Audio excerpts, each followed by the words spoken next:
So, thank you, Beverly, for joining us today on this segment. Happy to be here. Yeah, excellent. So, tell us a little bit more about the Right Choice Group. Right Choice Group is a talent management and development organization, and one of the primary services we offer is coaching and leadership consulting. Great, great. And a little bit about your background? Well, I grew up professionally in a large technology company, IBM, and was there for over 30 years. The last assignment that I had before I retired was as talent management exec. And in that position, I was responsible for hiring, training, and professional development for 3 of our larger locations in Dallas, Atlanta, and Toronto. Sounds like it kept you busy. It kept me busy and very engaged, and so Yeah. it was a great training ground. Very good. And of course, that's where I met you and Absolutely. how we made it to being here today. Absolutely, and thanks for having me. Yeah, great. Well, I'm very excited about the topics. They're things that I certainly am passionate about, and I know that you've had a lot of experience in. So why don't you tell us what we're going to talk about today? One of the things that I learned both when I was in corporate America and as I've left and started my own company is that companies say that their employees are their most important asset, but they sometimes are challenged by how do they really operationalize that concept and how do they keep employees engaged. So that's what we're going to talk about today is how to leverage the return on people to increase your return on investment. Very good, and it is something that I've thought about. I've heard the phrase so many times, and living and cutting my teeth within a corporation myself, it just seems like so many of the policies or decisions seem to undercut that idea of people being your most important asset. So very timely, and let's go ahead and just get started. Absolutely. Well, first, let's talk about what employee engagement means. There are multiple definitions, as in any concept that you talk about, but one that I really like is that it is a emotional commitment that an employee makes with the company or organization. They're invested. And even though that may look different in different companies, that's really the crux of it, is that they feel good about being a part of the company, representing the company, and helping it to grow. Yeah, that's an interesting definition. I've heard a lot of them, and I like the idea about the emotional commitment. And I also see why it's just more of a recent topic, because emotions, as you know, are sticky and messy, and companies don't tend to do very well with handling that. Yeah, it's not quite black and white, and it's different for different organizations depending on their culture.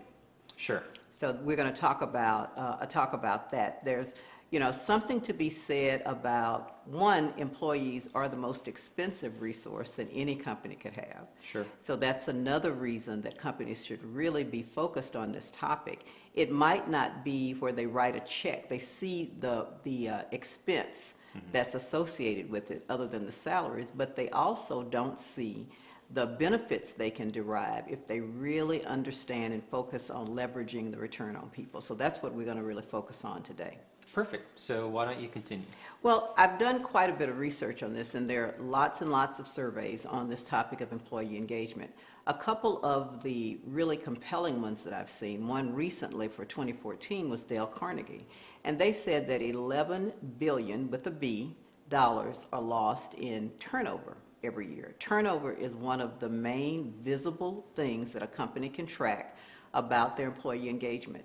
They also say that companies that have good employee engagement have a 202% increase over companies that don't have it.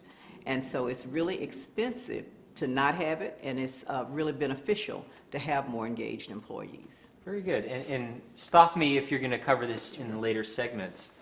But my understanding of employee engagement is that there's really multiple factors. And the first one you just covered is turnover.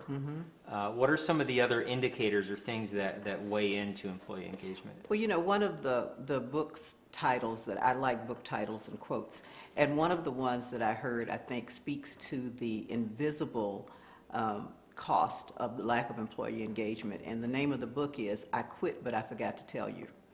And it's because even more expensive are the people that don't leave your organization but aren't engaged. So they stay there. They show up every day. Their productivity is low. They may do just enough to get by, but there's no lack of innovation is one of the things that you see. And they just aren't, they don't have the heart and soul, that commitment we talked about earlier. is not there, and it shows up in multiple ways. One statistic that I heard was that when they surveyed employees and said, if you increased your productivity or decreased your productivity by 10%, would anyone notice? And they said no. So they really didn't feel any incentive to increase it because nobody would notice, and they felt that if they decreased it, nobody would notice even then, and so they could do that as well. And I think that's a pretty scary statistic. Yeah, it's interesting.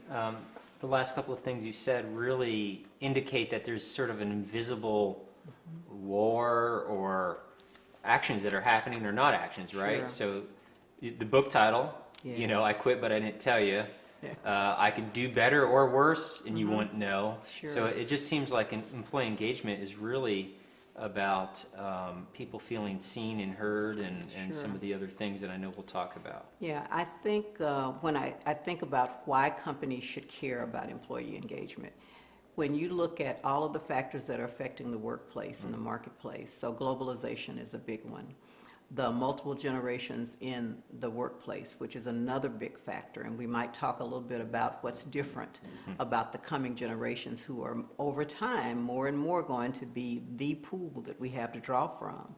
If you talk about leadership in a company, where are the future leaders coming from, and how will they be trained? Right. All of those things are reasons that companies have to prepare now for what's coming. The 2020 Workplace is another book that I think is really interesting that would give companies a view of what they need to be doing now to prepare for the 2020 workplace, and employee engagement is really the foundation of that.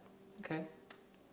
Good. Any other items in this segment that you'd like to talk Well, about? the thing I'd like to end with is just to think about a really old Chinese proverb, because it really is true for everybody, and companies in particular. And it says that if you want to have 1 year of prosperity, grow grain.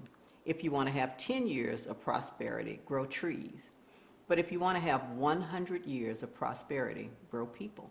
So it takes us back to what we said at the beginning, which is your people are your biggest asset, so you should cultivate them carefully.